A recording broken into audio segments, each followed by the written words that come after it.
Es momento de iniciar nuestra entrevista semanal con profesionales opinando sobre diversos temas de interés. Diálogo con profesionales en FM Vida. Iniciamos. Diálogo con profesionales, una vez más con usted. Bienvenido. Shalom, shalom. Estamos en el mes de agosto, el mes de la Biblia, aquí en Guatemala. Y creo que también es un mes que se celebra a nivel internacional. La Biblia, como ustedes saben, es inerrante, no tiene errores. Es trascendente, trasciende la historia, los países, la historia humana. Es infalible, no se equivoca. La Biblia es eterna. No se contradice, no pasa de moda, no es complicada. Los que nos complicamos, como que somos nosotros, pero la Biblia no. Pero resultan varias interrogantes un poco confusas que purulan en el medio.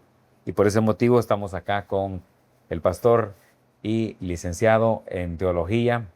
Y creo que doctor también en teología, ¿verdad? No, licenciado En teología. Marvin Juárez, quien nos va a apoyar con algunas respuestas, lo cual agradecemos muchísimo. Gracias por estar aquí en diálogo con profesionales. Gracias, hermano Urbano, por este espacio. Esperamos, con la ayuda de Dios, aportar un poco al conocimiento, al análisis y al discernimiento de fenómenos sociales, de ideas, de filosofías, siempre sometiéndolas a la palabra de Dios, a la Biblia, ¿verdad? Como Satanás no pudo cortar que la Biblia se produjera, se regara en el mundo, ha estado en los últimos siglos intentando de tergiversar cosas. ¿Es cierto o no? Sí. No la pudo detener. Sí, definitivamente la Biblia ha sido atacada en los 2000 años que tenemos de historia. Nosotros ha sido atacada y sigue siendo atacada hasta el día de hoy. ¿Por qué tantos grupos religiosos en el mundo? La gente dice, ¿por qué no una sola religión? No que tanta. Sí, aquí, hermano Urbano, hay que abordar el punto en dos líneas. Una es las religiones y otra es las denominaciones. Cuando hablamos de religiones, hablemos de el Islam, el hinduismo, el taoísmo y una serie de grupos que difieren en sus creencias, en sus cosmovisiones. Entonces, las religiones son muchas porque el ser humano considera una forma de acercarse a la deidad. Entonces, ¿La religión qué quiere decir? La religión prácticamente es como religar, como volver a ligar a algo. Y en este caso, el concepto social de religión es el reconocimiento de una o varias deidades. Según las estadísticas, hay más de 4,000, ¿no? Yo creo que hay más. Yo creo que hay más, porque recuerde usted que, por ponerle un ejemplo, aunque en la India predomina el animismo y el hinduismo, solo la India tiene 333 millones de dioses. Entonces, solo... ¿Cuántos? 333 millones de dioses. Entonces, solo un país tiene una diversidad para entender la deidad y de alguna manera su expresión de adoración y de reconocimiento. Entonces, la religión, diciéndolo así de una manera coloquial, es un invento humano para acercarse a la deidad. Entonces, a través de las obras, a través de los sacrificios, a través de una serie de rituales que, de acuerdo a la cosmovisión de la religión, se acercan a la deidad que ellos tienen. Esas son las religiones. Denominaciones, otra cosa. Ahora, la denominación son los diferentes grupos que existen dentro de una religión, si cabe la expresión. Voy a ponerle un ejemplo. Por ejemplo, en el Islam, valga la redundancia, tenemos los chiitas y tenemos los suníes. La religión es el Islam, pero dentro del Islam hay dos denominaciones. Sunitas y chiitas. Entonces, un grupo de ellos piensa que los líderes que deben de heredar toda la tradición de Mahoma tendrían que estar conectados biológicamente con él. Y otro grupo dice que no importa si eran familia de Mahoma, con tal de que sigan sus enseñanzas, también pueden ser sus representantes. Entonces, tenemos un Irán que es chiita y tenemos una serie de países alrededor de Irán que son sunitas o suníes. Wow. Entonces, ahí tenemos denominaciones dentro de una religión. Sí, pues. Ahora, si queremos nosotros llamar al cristianismo religión, que es un error, y lo podemos aclarar más adelante, pero situémosla como una religión porque antropológicamente y sociológicamente así lo clasifican, ¿verdad? Entonces, dentro del cristianismo hay una serie de denominaciones y lo que sucede es que cada denominación hizo énfasis en un punto o dos de la interpretación bíblica. Entonces, por ejemplo, tenemos grupos que hacen énfasis en ciertas prácticas y la iglesia o denominación se basa en esas prácticas como el fundamento de su cosmovisión. Entonces, las denominaciones son grupos dentro de una religión que hacen énfasis en diferentes doctrinas o en diferentes prácticas. Pero la base es la misma. Exacto, aunque tenemos que, por ejemplo, establecer una diferencia. Dentro del pueblo evangélico cristiano hay una serie de denominaciones, pero tenemos otro grupo que se le llama cristianos nominales. ¿Qué significa? Se autodenominan cristianos, seguidores de Cristo, pero desde el punto de vista bíblico y teológico son una secta. ¿Ya? Entonces, por ejemplo, voy a citar algunos nombres acá, hermano, para poder ser muy puntual. Por ejemplo, nosotros nos reunimos como iglesia amigos, pero tenemos los hermanos que se denominan de la iglesia bautista, Asamblea de Dios, iglesia Nazareno, iglesia Príncipe de Paz. Son denominaciones cristianas que, de acuerdo a la Biblia, las enseñanzas básicas y primarias las compartimos todas las que mencioné. Ahí no hay problema. Ahora bien, si nosotros citamos testigos de Jehová, mormones y otro grupo que son parte de ese mismo, ese es otro grupo muy distinto a las que ya mencioné. ¿Por qué? Porque la base de estos grupos no solo es la Biblia, sino que constituyen libros adicionales a la misma Biblia. Entonces, la Biblia más. Exacto, la Biblia más. Entonces, cabe mencionar, hermano Urbano, acá y para la audiencia de diálogo con profesionales, que un ingeniero me dijo a mí, llevando el libro mormón, tenemos que ser muy claros, y me dijo, Marvin, ¿por qué usted no acepta el libro mormón? Y yo le dije, dígame qué dice la primera página después de la pasta. Y ahí dice, y lo leyó porque lo cargaba en la mano, y dice, este es el otro evangelio de nuestro Señor Jesucristo. Entonces le digo, ahora leamos lo que dice Gálatas 1:6, que si un ángel del cielo u otro profeta u otro predicador, dice Pablo, nos trae un evangelio que no es el que se nos ha predicado, sea anatema. Entonces le dije yo, lo siento, ingeniero, no puedo aceptar ese libro porque la misma Biblia no me lo permite. Entonces, las denominaciones evangélicas cristianas de sana doctrina son las que tienen la Biblia como la última autoridad de fe y práctica, mientras que el cristianismo nominal de otros grupos tienen la Biblia más otros libros que, entre comillas, se consideran inspirados para ellos. Qué interesante, mire usted, este programa y las aclaraciones que estamos dando. También otra pregunta que anda por ahí es, ¿por qué Dios ordena o como que avala algunas guerras en el Antiguo Testamento? Manda a asesinar y vemos a un Jesús que está hablando de amar al enemigo. Sí, resulta que hubiera una contradicción ahí. El asunto, hermano, es que a veces, digamos, ignoramos el conocimiento bíblico e ignoramos la naturaleza de Dios. Por ejemplo, si nosotros hacemos una investigación bíblica, tenemos que abordar el tema de justicia. Dios es un Dios justo. El dador de la vida es Él, el autor de la vida es Él, y el único que tiene derecho a quitarla es Él.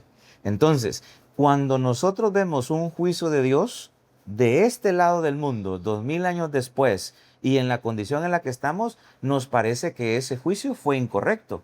El problema es que la mente de Dios es de 1.000.000 de watts, la mía es de 60. Entonces, si yo quiero pensar al nivel de Él, me fundo. Sí, ves. ¿Ya? Entonces, yo no puedo comprender a cabalidad algunas cosas por las cuales Dios dijo que Sodoma y Gomorra habían rebasado. Entonces, si nosotros hoy, con lo que vemos socialmente de la violencia, sentimos que estamos ahogados, ¿cómo podía estar el Lot y su familia en Sodoma y Gomorra? Entonces, ¿qué quiero decir con esto? La justicia es parte de la santidad y el amor de Dios. Y cuando una persona o un grupo rebasó los límites de maldad y los límites de pecado, el autor de la vida, el soberano, que es más sabio que yo, tiene la potestad y el derecho de decir, esta persona ya no merece vivir. Y determina el juicio. Una mente grandísima como la de Dios. Así es. ¿Cómo vamos a entenderla con nuestra mente chiquita? Muy buena aportación, pastor.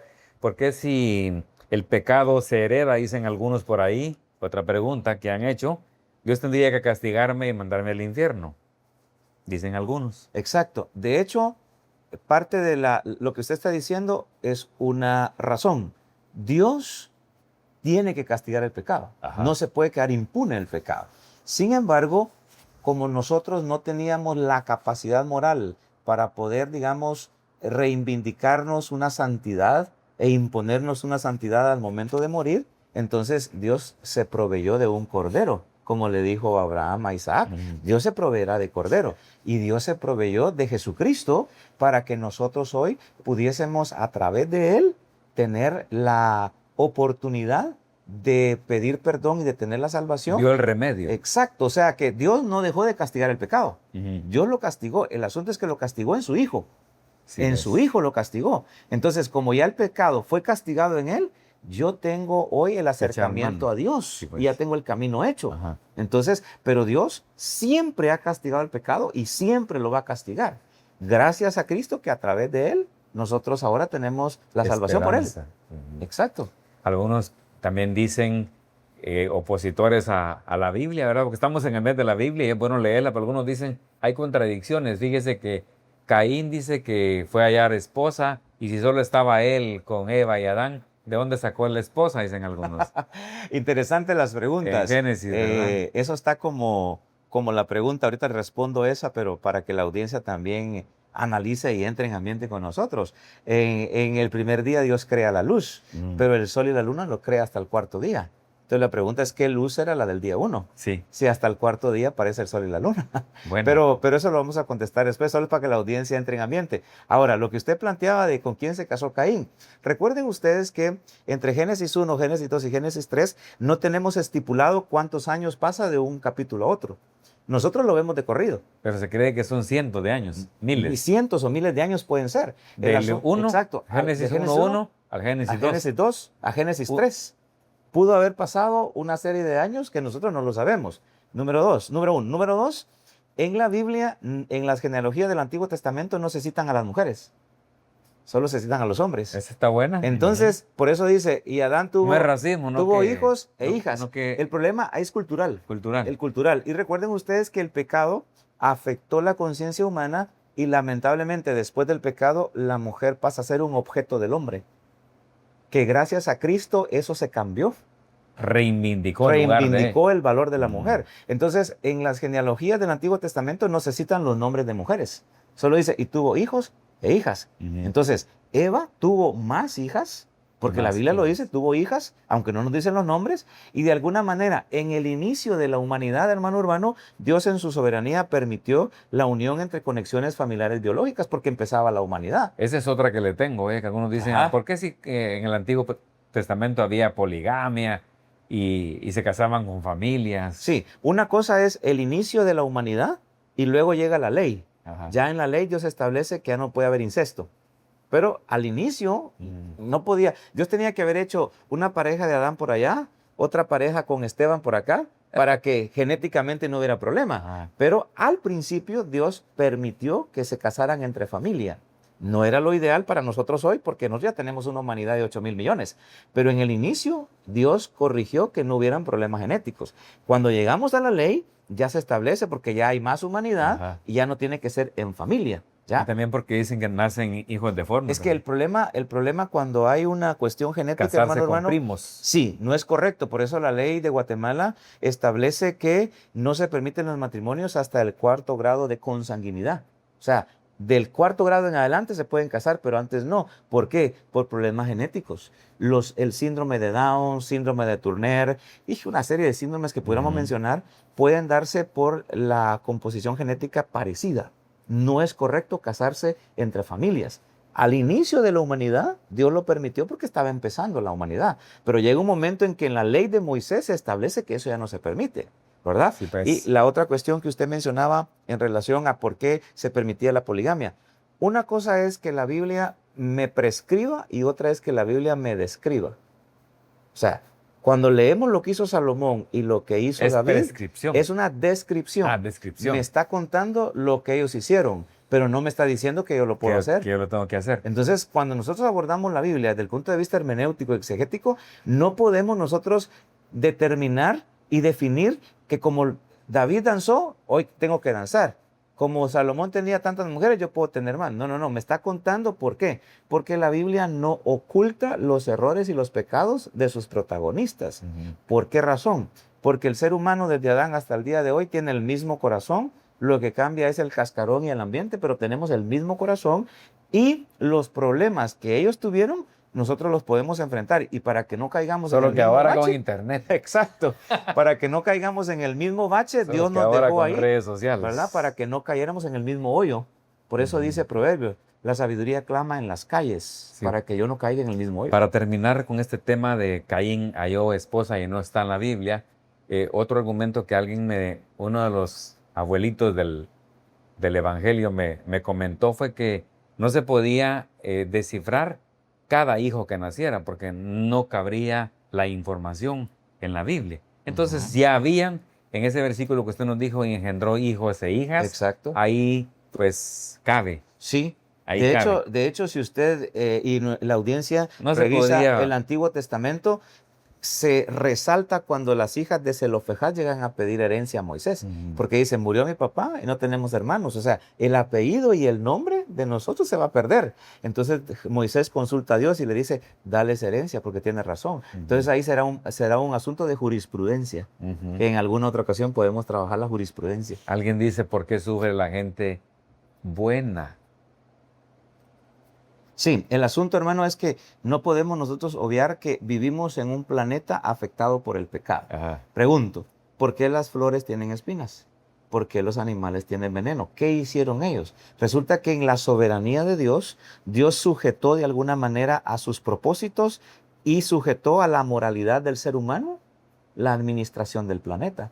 Entonces, ahora la tierra nos resiste con espinos y cardos. Buenos entre comillas, oye, porque Claro, Jesús claro. dijo que no había ninguno No. bueno. Entonces, el asunto es que mientras estemos en este planeta, ninguno se va a librar de enfermedades, de hechos de violencia y de Que contaminación. tarde un poquito es otra cosa, ¿verdad? Ese es diferente. Lo que se nos promete es que van a haber cielos nuevos y tierra nueva y ahí la cosa va a cambiar. Y que Jesús siempre va a estar ahí. Exacto, pero mientras estemos en este planeta, yo me puedo enfermar, usted se puede enfermar y podemos hasta morir.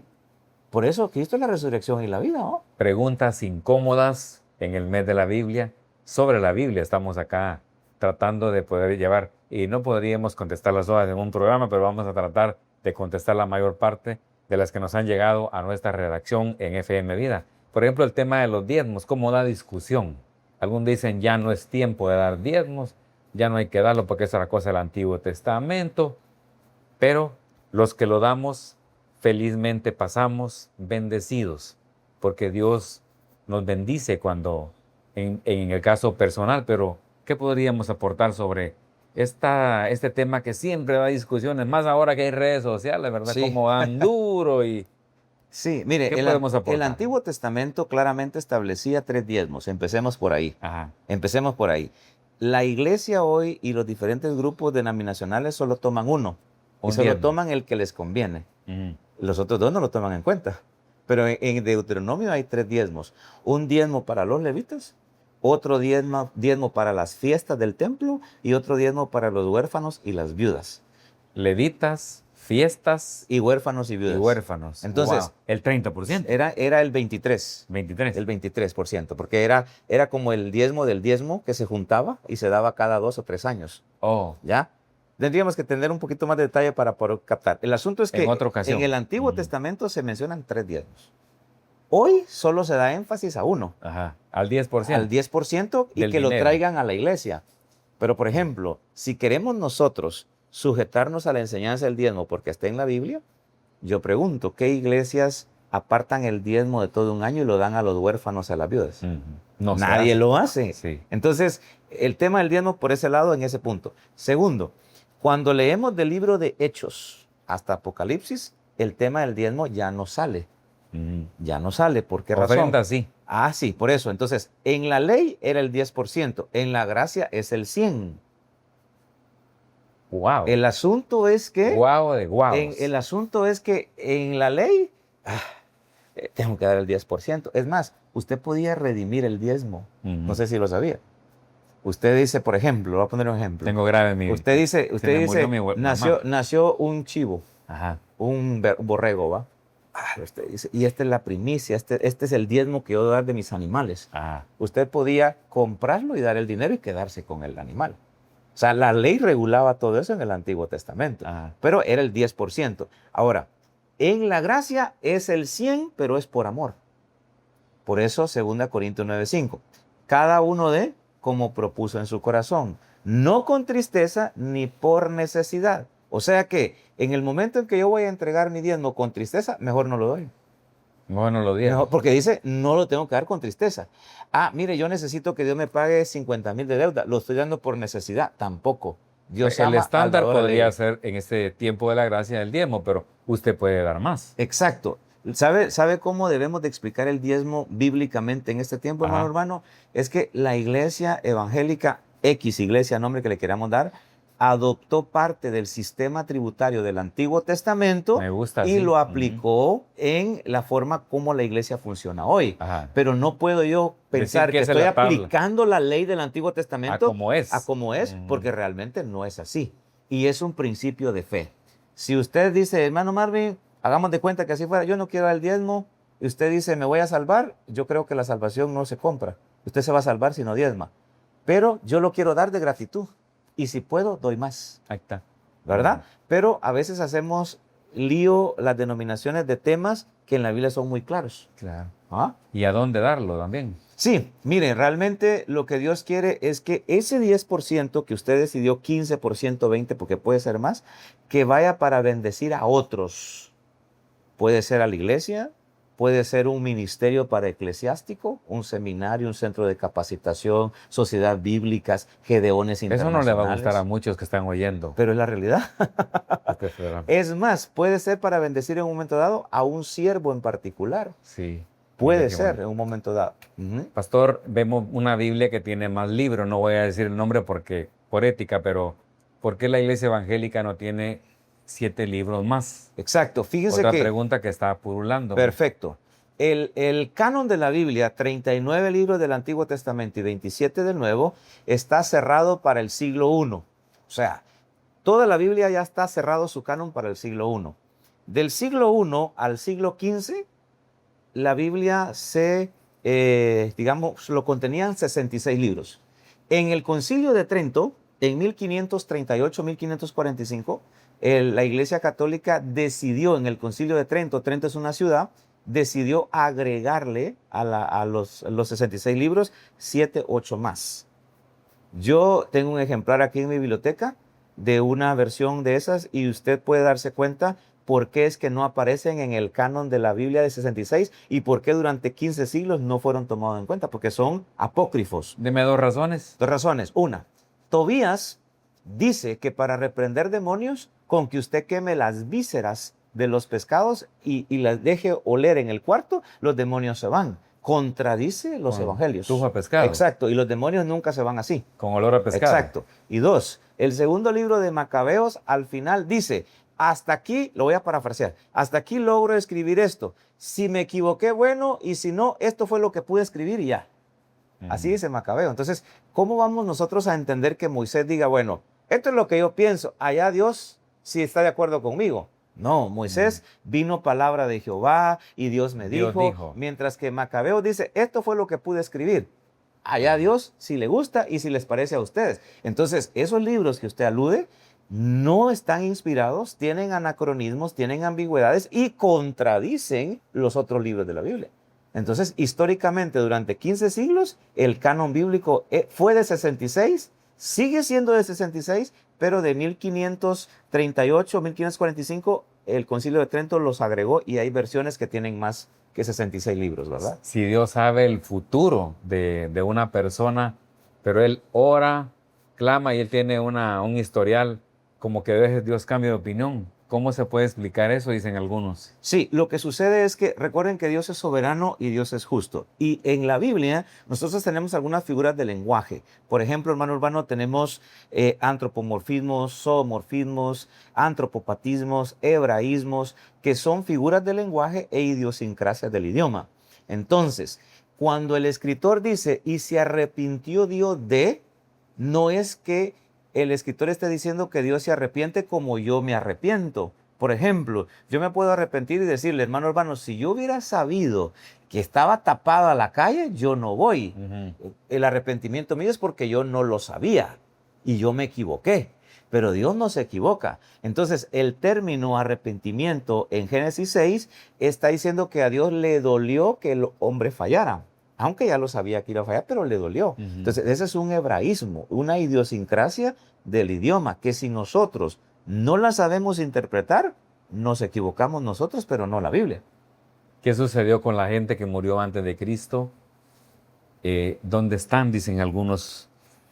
¿Qué sucedió con esa gente que murió cuando no estaba Israel? Dicen, todavía con Exacto. la oportunidad de los sacrificios. Por ejemplo, Romanos capítulo 1 y Romanos capítulo 2 nos dan la respuesta. Resulta de que el Señor se ha revelado, voy a decirlo así de dos maneras. Tenemos la revelación general, que es la naturaleza, la creación, y tenemos la revelación especial, que es Cristo, su máxima expresión de revelación, y la Biblia escrita, que es la que tenemos nosotros. Entonces, Dios en su soberanía va a juzgar a cada uno conforme a la luz que tenga. Romanos capítulo 2 dice... La ley moral. Exacto, porque dice Pablo que ¿qué es lo que nos acusa? Nos aplaude o nos acusa la conciencia.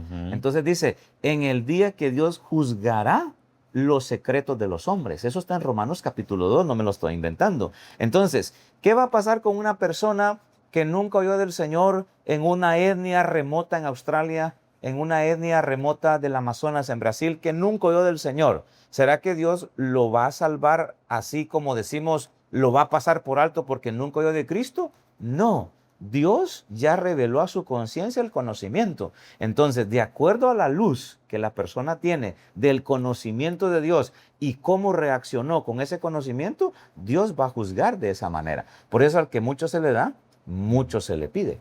Al nomás morir una persona, ¿a dónde va? Preguntan otros a la redacción de FM Vida. Muy bien.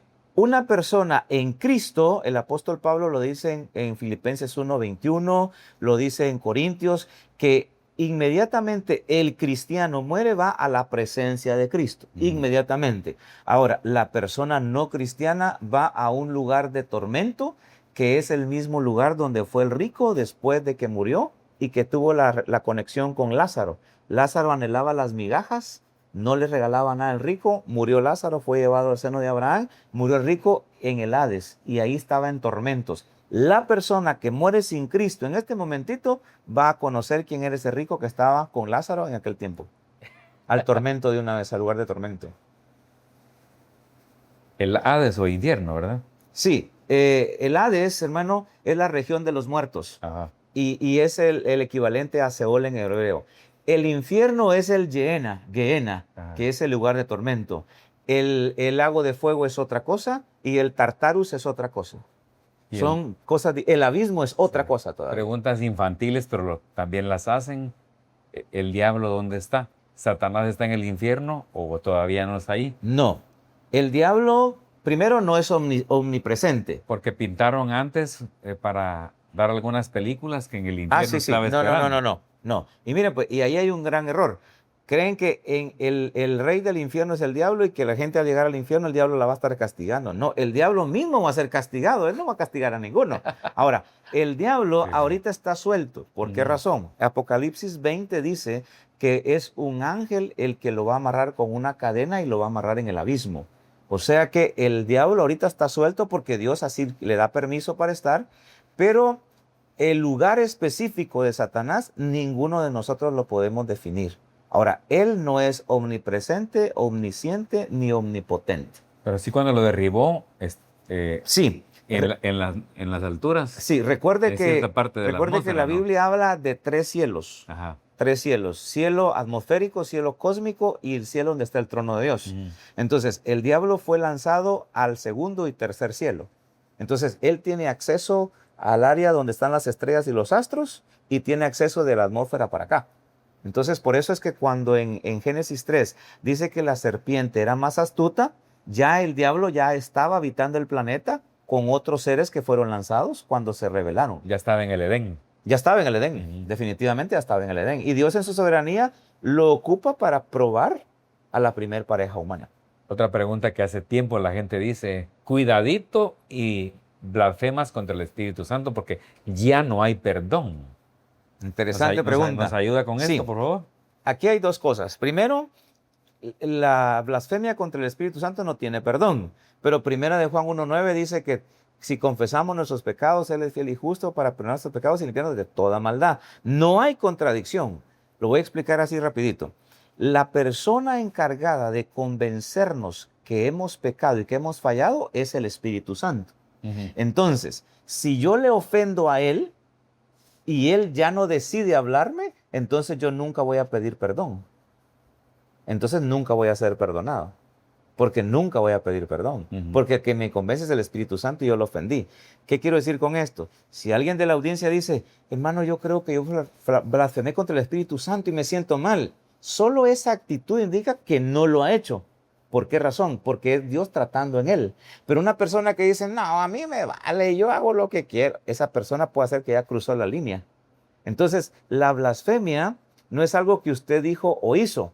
El asunto es que si el Espíritu Santo usted lo ha ofendido y él ya no decide convencerlo, usted prácticamente, como decimos aquí, está condenado al infierno porque nadie más le va a convencer porque ya lo ofendió.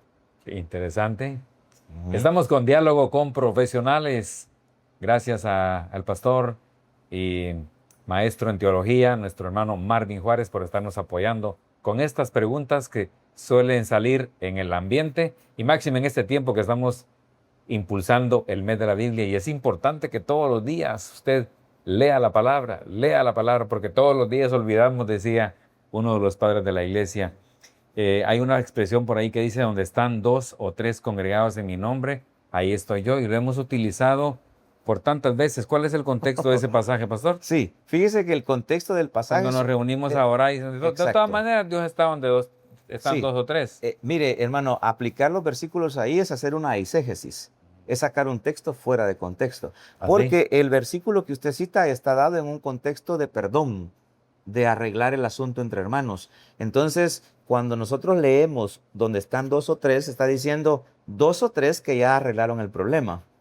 Cuando dice, si 2 de vosotros se ponen de acuerdo, no es ponerme de acuerdo usted y yo que nos llevamos bien, es ponerme de acuerdo con aquel que posiblemente no me quiere o yo tengo algún problema. Entonces, ese pasaje no está hablando de cultos, sino que está hablando de arreglar las cosas y de pedir perdón. Por eso Pedro dice, Señor, ¿cuántas veces entonces perdonaré a mi hermano? ¿Hasta 7? No, dice, hasta 70 veces 7. No habla de culto, habla de ponerse de acuerdo. Aunque se oye bonito, ¿verdad? No, y dicen, es que habemos más de la promesa. Ajá. Pero ¿qué pasaría si usted va al templo solito a ayunar, a orar? Solo está usted. ¿Será que Dios no está ahí con usted? Bien. Porque ese pasaje no habla de lo que hoy aplicamos el versículo nosotros, lamentablemente. Otra palabra que a veces se tergiversa un poco es tenemos libre albedrío. ¿Qué es eso? Y si tenemos libre albedrío, dicen algunos, ¿por qué supuestamente ya está todo predeterminado? Sí, realmente son conceptos teológicos que necesitan ser revisados. Primero, el ser humano sigue teniendo la libertad de decidir, porque ese es un principio con el que Dios nos hizo. ¿Hacer bien o mal? Exacto. Al momento en el que Dios viola nuestra libertad, entonces ya no tenemos nosotros, prácticamente somos robots. Entonces, al final, la persona, claramente por el pecado, parece ser que lo empuja hacia pecar, pero seguimos teniendo la decisión de decir, ¿sigo en eso o cambio? Esa parte no se nos quita. Por lo tanto, nosotros pensamos y enseñamos que no está destinado todo. La presencia de Dios no es causativo. Esa es una cuestión teológica que es importante. Dios sabe qué va a hacer hermano Urbano dentro de 10 años, sabe lo que va a hacer Mario Juárez dentro de 10 años, pero Él lo sabe porque a Él nada se le escapa, no porque Él nos empuje a hacerlo. Es muy distinto. Es que Dios ya tiene destinado que dentro de 10 años va a pasar tal cosa con hermano Urbano. No, Dios no lo tiene destinado. Dios sabe que hermano Urbano en el libre ejercicio de su decisión va a terminar allí. Y me lo anuncia anticipadamente, que es muy diferente. Debo orar por las autoridades, aunque hay evidencias que hay corrupción. Y algunos dicen, yo voy a orar por ese funcionario. No. ¿Qué podemos decir? Sí, la Biblia nos dice que levantemos manos santas y oremos por los que están en eminencia, independientemente cómo anden las autoridades. Si tienen 2 mujeres, 3 mujeres, están metidos en negocios ilícitos, eso no nos toca a nosotros juzgarlo. A nosotros nos toca orar. Ay, pero andan haciendo cosas malas. Sí, pero nosotros no somos llamados a castigar a la gente, somos llamados a orar por ellos. Lo mismo pudiéramos pensar, hermano Urbano, es que mi papá se portó mal y yo ni le hablo. No, honra a tu padre y a tu madre. No dice si se portaron bien o se portaron mal. Solo que es una línea muy especial. Claro, claro. Sí, qué interesante todo esto, mire usted, porque a veces se manejan cosas en el medio que no van con la voluntad de Dios. Ya para ir concluyendo, vemos que después del COVID para acá, como que la iglesia le colocaron ahí un dardo y hemos visto un bajón general. ¿Ustedes no lo han percibido? Sí, hermano, Y claramente. mucha gente se acomoda y dice, no, si ahí oigo, ahí escucho, pero ¿cuál es la importancia de congregarse? Sí, la importancia de congregarnos es que, por ejemplo, primero hay principios bíblicos que nos motivan a practicar el congregarnos, ¿verdad? Por ejemplo, Hebreos 10, 24 al 26 dice, no dejando de congregarnos. Hechos dice, y los primeros cristianos perseveraban y se reunían en las casas y partían el pan, se congregaban. Pablo a los Corintios les dice, cada inicio de semana, cada primer día de la semana, cada uno aparte algo para llevarlo a la reunión, que es ofrenda para los santos. Entonces la Biblia nos habla de congregarnos. El problema de no congregarse es un problema personal del corazón. O sea, yo soy cristiano aquí. Ninguno de nosotros puede tener un cristianismo alejado de la esposa de Cristo, que es la iglesia. Ninguno. Y algunos, porque no les gustan cosas que están pasando en la iglesia, deciden mejor quedarse. Yo tengo un consejo para ellos. Ajá. Ninguna denominación y ninguna iglesia es perfecta. Lo que yo debo de tener muy claro es que en la iglesia donde yo me congrego, hay cosas de primer orden, de segundo orden y de tercer orden. Si las de primer orden están excelentes, yo me debo de quedar ahí. Ahora, las ¿Qué es eso de primer orden? De primer orden, por ejemplo, la doctrina, la liturgia, ¿verdad? Otro puede ser la administración. Entonces, 3 pilares que considero yo. Pero, por ejemplo, es que a mí no me gusta que el culto empiece a las 10, no que a las 9. Esas son cuestiones personales. O sea, eso no debería de ser un problema. No, bueno. Ahora, si en la iglesia tal le están enseñando a usted que Cristo no es Dios, ahí sí, muévase de iglesia, porque esa es una cosa de primer orden que no se puede negociar. Pero que el culto es a las 10 y yo quiero ir a las 8, que yo, por ejemplo, aquí no me gusta que la ofrenda pasen a recibir a las bancas, no que hay que ir al frente. Esas son cuestiones muy de tercer o cuarto orden. O sea, no deberían de hacer problema por algo así, o no deberíamos de movernos de una iglesia por cosas así, porque en la que vayamos nos vamos a encontrar con otro montón de cosas que no nos pueden gustar. Y como a la iglesia no vamos porque nos gusta la iglesia, vamos porque adoramos a Dios, ¿verdad? Y el culto es para Dios. Así es. No es culto para mí, Exacto. no que para Dios. Así es. Ya para ir concluyendo, así dije en la pregunta anterior y voy a hacer otra. ¿Cuál es la importancia? Algo pasa cuando yo leo la Biblia. ¿Qué es eso misterioso que pasa, que no pasa con otros libros? Sí, lo que sucede, hermano, es que la Biblia es revelación de Dios. Ajá. Entonces, es palabra de Dios. ¿Qué significa con eso? Cuando yo estoy leyendo la Biblia, estoy leyendo algo que salió de la mente y de la boca de Dios. Por ejemplo, Génesis 2:7, y sopló Dios en Adán y fue el hombre un ser viviente. Esa misma acción de soplar en Adán es la misma acción que Dios sopló en profetas y sopló en los discípulos, O sea, y que por eso tenemos la soplar vida. es inspirar. Ajá, soplar es, por ejemplo, es trasladar al hombre un aliento para que éste tenga vida. Entonces, cuando Dios sopla en Adán, Adán deja de ser un muñequito de barro y se convierte en ser humano. Entonces, cuando Dios sopla en Pablo, en Jeremías, en Isaías, está soplando vida. Y por eso cada vez que usted lee la Biblia, usted está leyendo la vida que Dios sopló y de ahí nos alimentamos nosotros. Que no está en otros libros. Exacto, no lo tiene ningún otro libro, hermano. ¿Qué? Ni el Corán, ni el Tripitaka de Buda, ni el Popol Vuh, ni el Ramayana. Y pudiéramos mencionar una serie de libros que no lo tiene, solo lo tiene en la Biblia. Además de que la Biblia, hermano, ha pasado la documentación histórica que ningún otro libro la ha pasado. Empecemos por ahí. Sí. El tiempo se nos fue. Ya nuestro editor Anthony Marcos nos está haciendo señitas ahí. Gracias, Anthony, por tu trabajo. Dios te bendiga. Y, Pastor, gracias una vez más por haber estado con nosotros en este programa.